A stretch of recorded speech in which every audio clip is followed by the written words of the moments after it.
without further ado, introduction, I would like to introduce to you this evening guest speaker, Mr. Harold S. Reed Jr. Give him a round of applause.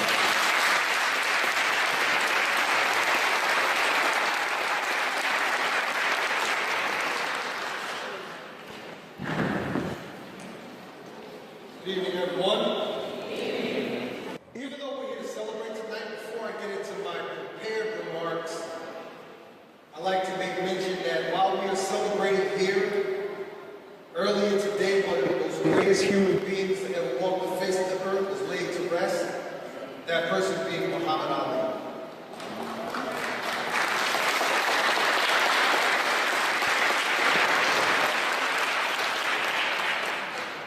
Parents, your children are far too young to understand the significance of this man.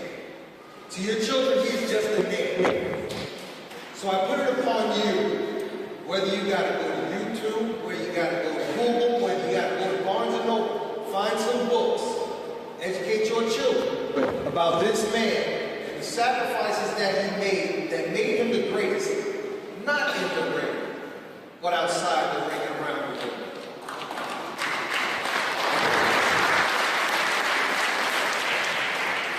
With that said, to the faculty, clergy, family, friends, and of course the graduating class of 2016, once again, good evening.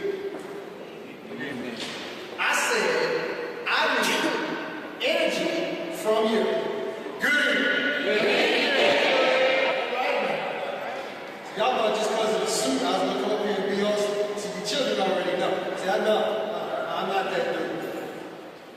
However, before I begin, I'd like for us to make a deal. One, I want some energy from you because I need that. Trust me, I need that. I feed off of that. Second, I make this deal with everybody that I speak in front of. Okay, I think it's really simple. If you lend me your ear for the next few minutes, I promise you I will give you my heart. Is that fair enough to you? Yeah. I can't hear you. Is that fair enough to you? Yeah. Now, normally in situations like this, it's my job to come up here and give some encouraging words to the graduating class. Normally, the class doesn't know the speaker doesn't know the class, but the speaker's supposed to come up here for about 20 minutes or so and talk to these children about how bright their future is. However, that's not what we have here. That's not the situation tonight. Your parents are speaking directly to you at this time. You see, because I know your children, and your children know me. I have visited this class several times throughout the school year. In fact, I introduced myself to your children during their last days of 7th grade last year. Early in our talks throughout the school year, I shared with them something that I call the secret of life. Class, stand. Face your family. Graduating class of 2016, what is the secret of life? Life is simple. What is the secret of life? Life is simple. Please be seated. Now, some of you may be asking or thinking, why would he tell our children that? There's a hard, cold world out there. That's what he needs to be preparing for. You know what? You're right. It is a hard, cold world out there. However, I believe, and I submit to you, still, that life is simple. I submit to you that the main reason why life is complicated or more complicated than it has to be is simply because people refuse to believe that life is simple.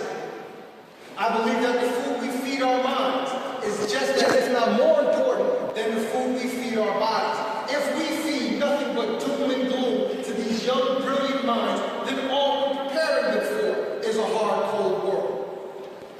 So I tell you that the reason why I taught your children that life is simple is this.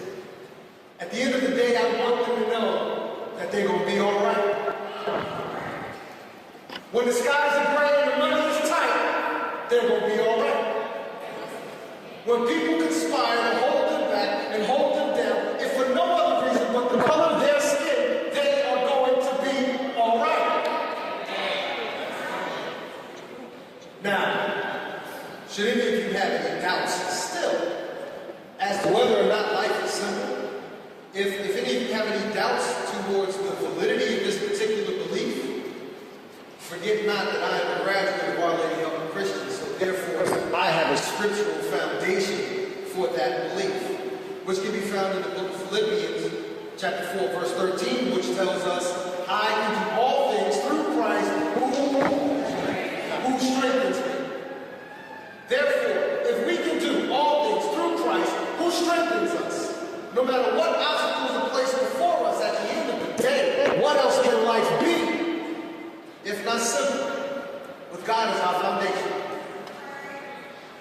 Now, graduates, even though we've spoken throughout the year, it's not to say I don't have any more lessons to teach you. After tonight, you've got 4 years of high school ahead of you.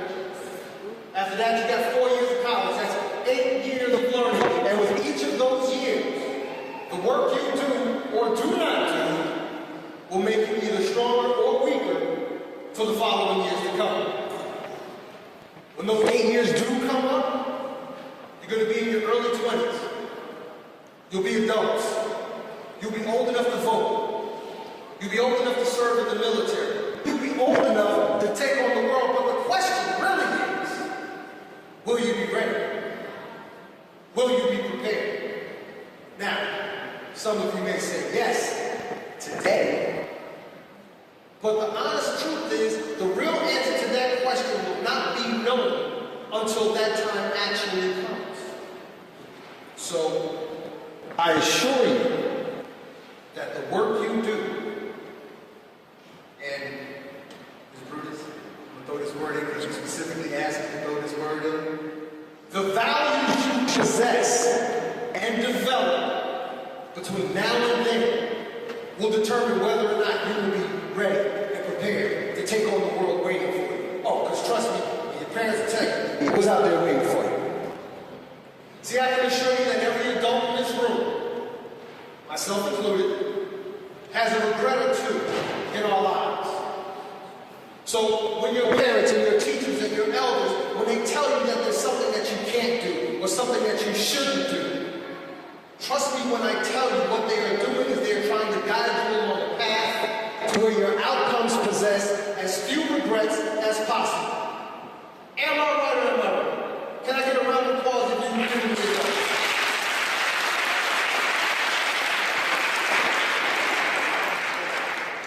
Now, class, as I told you in our talks, one of my life's biggest regrets is that I was not as good a student as I could have and perhaps should have been. I got by. I passed. I passed well enough to get from grade to grade here. I passed well enough to graduate from SS Catholic, which told some time ago.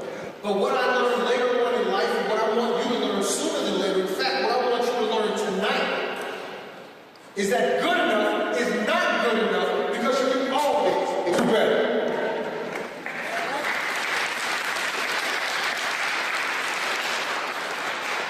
Having said that, I have one last lesson to teach you this evening. The last thing I want to talk to you about is opportunity. The definition of opportunity is a set of circumstances that make it possible to do something. Having said that, I want you to know there are 4 kinds of opportunity in this world. The opportunities you are given, the opportunities that you earn, the opportunities you create for yourself, and the opportunities that you create for others. People often lose out on the opportunities that are given to them because they don't appreciate them. As the saying goes, and complete this for me in the back, easy come, easy go. Easy come, easy go. People tend to win at the opportunities they earn simply because those opportunities started out as goals and people put forth the work necessary in order to achieve those goals. People also win at the opportunities that they create for themselves for the very same reason. As a matter of fact, class, repeat after me. I can have. I can do. I can be. Anything I want. Provided I am willing to do what's required of me to achieve it. That is my personal cardinal rule that has never failed me yet. I guarantee you it will not fail you. Now, I was always taught, therefore I have always believed that in order to receive God's blessings, we must first become a blessing ourselves. Amen? Amen. My parents gave me the opportunity to attend this school, along with SS Catholic. And as I said, I didn't make the most out of that opportunity. Even though I was given those opportunities, I told you I just passed. Yet at the same time, I also just told you passing isn't good enough. In fact, good enough isn't good enough. I earned the opportunity to become a police officer right here in this city, and later on in Woodbridge.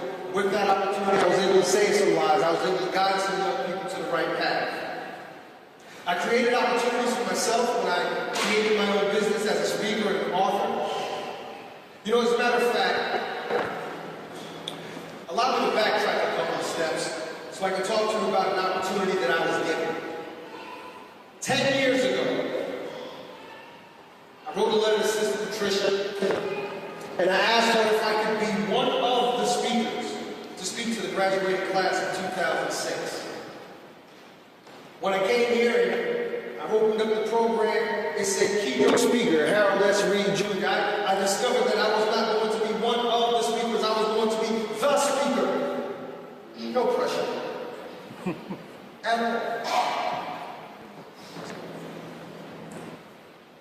because of that opportunity I was given, it set me on a path to where I believe I can accomplish anything in that field. I've been able to stand before microphones and audiences of hundreds of people. I've been able to write books and present them to people and motivate and inspire people that they can change their lives for the better no matter where they are in their lives. As I said, in order to receive God's blessings, we must first become a blessing ourselves. I also didn't come here just to encourage the children. I came here to issue some challenges. I didn't even just come here to issue challenges to the children. I've come to issue challenges to the adults as well. We'll talk about that in a minute, trust me. As I said not too long ago, just a few seconds ago, I'm here to challenge you. Parents, I don't know if you know this, but I've been challenging your children all school year having our class. Yes. Hear how excited they sound about it. I challenge your children to live up to their potential and then go beyond. Being that I am a man of my word, I made a promise to the male and female student with the highest academic score that they will receive a scholarship from me. So at this time, may I see Mr. Andre Williams.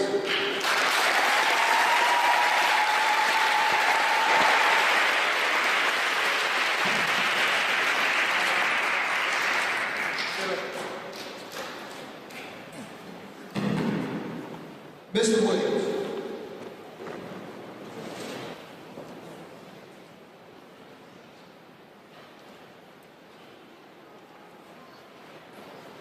This here is an Academic Excellence Award. This funded scholarship of $500 is hereby bestowed upon you for having faced and conquered the challenge, becoming the highest academically ranked student in your graduating class. Our Lady of Christians, East Orange, New Jersey, awarded on this the 10th day of June, 2016. Congratulations.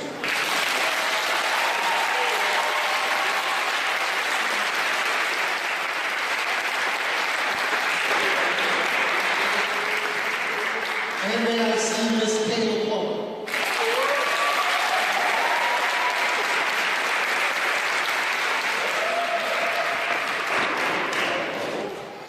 This Academic Excellence Award is awarded to Ms. Kayla Plummer. This financial scholarship of $500 is hereby bestowed upon you for having faced and conquered the challenge of becoming the highest academically ranked student in your graduating class.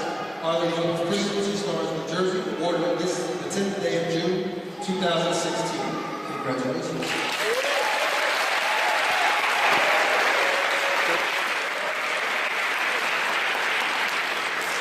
Give all these students a round of applause.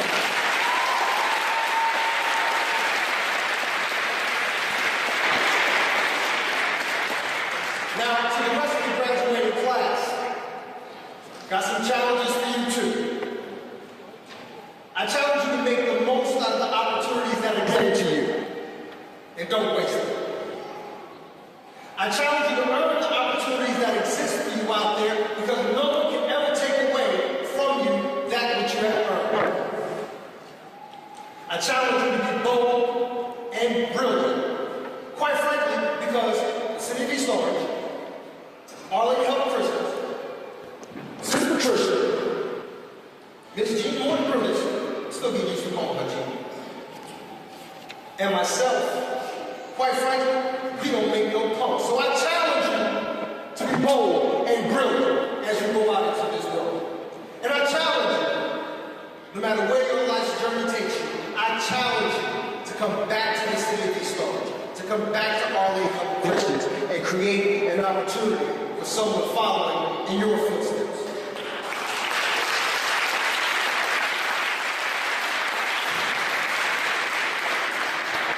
And now for the parents, the families, to the moms, the dads, the grandparents, the uncles, and the aunties. I congratulate you for all the fine work you've done for these children. However, needless to say, your job is far from done. I challenge you to be an even bigger pain in the butt than you may have already been in their lives thus far. I challenge you to continue to define and enforce the line between being their parent and being their friend. See, I grew up in a time when my parents told me I'll be the best friend you ever had, but I'm not one of your running buddies on the street.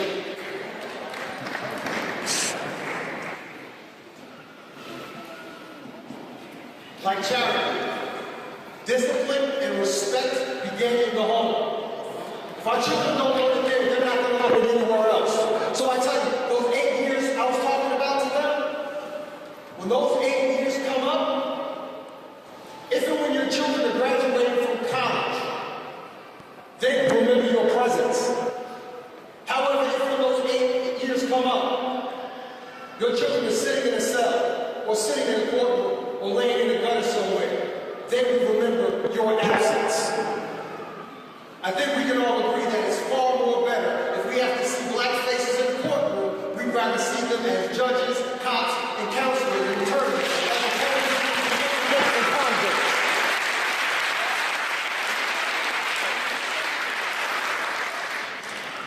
All right, class, here comes the good part. In closing, the future is yours for the taking, but you have to be ready for it. You've got a lot of work ahead of you. I want you to know that you can have it and become anything you want as long as you're willing to put forth the work that's required of you in order to achieve it. Understand that when you know better, you can grow better. And there are only two things that you need in order to be the best person God made you to be. Those two things are vision and faith. Your vision will help you determine what it is you want to do and where it is you want to go in your life. You must be true to your vision. For as Proverbs 29:18 teaches us, where there is no vision, the people perish. But he that keepeth the law, happy is he. Your faith is what will keep you on course when the road gets rough. And trust me when I tell you, the road is going to get rough. Because nothing in life that have becomes easy, nor should it. However, your faith will keep you strong because nothing is stronger than one's faith in the unseen. The book of Matthew teaches us that when Jesus' disciple asked him why they couldn't exorcise a demon from a child, he said unto them, because of your disbelief. For surely I say to you, if you have faith the size of a mustard seed, you can say to this mountain, move from here to there, and that mountain will move from here to there. Nothing will be impossible to you. Graduates, I applaud you, I celebrate you, I congratulate you. Families, allow me to reintroduce myself. My name is Harold S. Jr., Our Lady Help Christians, graduating class of 1984. To the class of 2016, take this world by storm. Congratulations.